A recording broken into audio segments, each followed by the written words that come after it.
wanaagsan saaxiibayaal meel kastoo dunida ka joogtaan bal ku soo wada tabinteeni tooska ah ciyaaraha waaweyn ee caawa laga ciyaaraya England Premier League runtii darbigii weyn baa maad caawa la ciyaaraya oo Everton iyo kooxda kubadda cagta Liverpool baa ciyaaraya miyay caawa Everton soo afjari doontaa tan iyo 1999 xataa Van Dijk baa caawa jooga laakiin ciyaartu daawanaya waa soo dhawaay buu leeyahay ha iga cabs ha reeyna mar walba darbiga kan waa darbiga ugu bareejaha badan taariikhda kubadda cagta England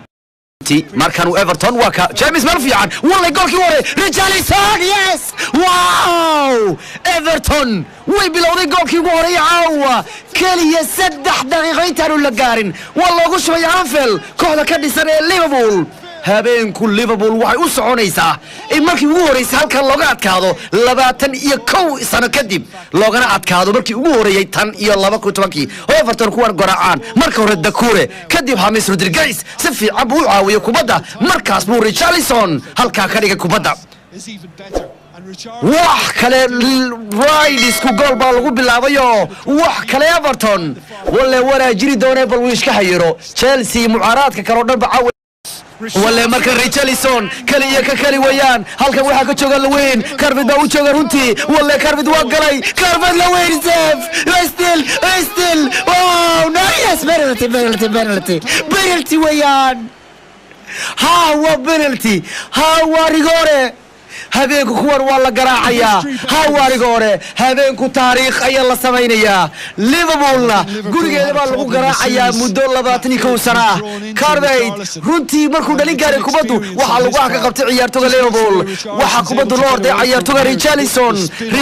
ugu tuuray kubadda si fiican wali meel fiican markuu Cardiff ku tuuray goolkana markuu soo tuuray uu ka dhalin gaaray laakiin mid ka dambe kan u laaday oo fiirso goolay uu soo celiyay Broniga kan laakiin markuu dhalin rabay markii dambe Alexander Arnold ka kan u laaday hadii goolka la dhaliyana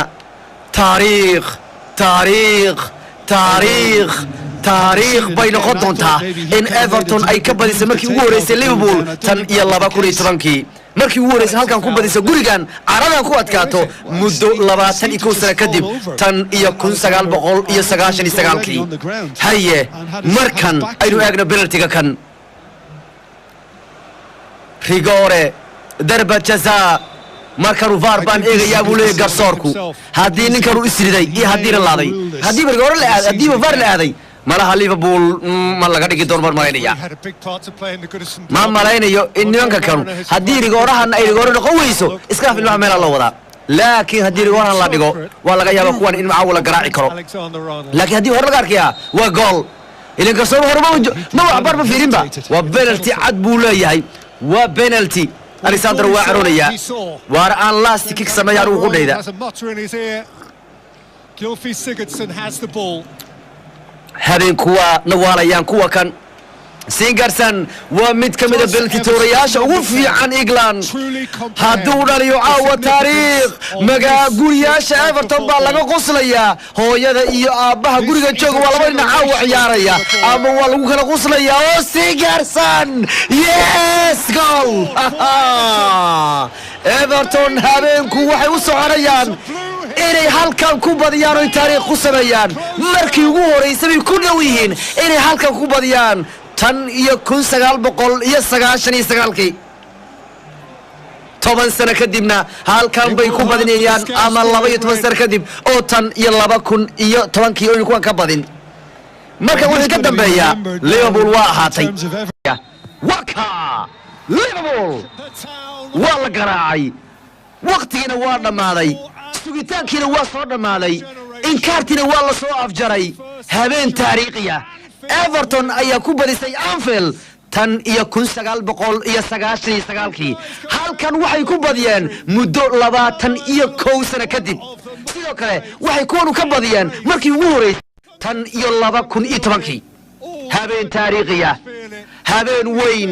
habeen aan ilaabi karin holgad uu dabaaldegaya keen Muhammad ka saaraya maxayna darbiga ku adkaadeen iyadoo darbiga lagu adkaanay muhiim tahay oo dhiigan kuwana ka daadisay muhiim tahay ayaa haddana aad guriga ku badisay waa habeen qiira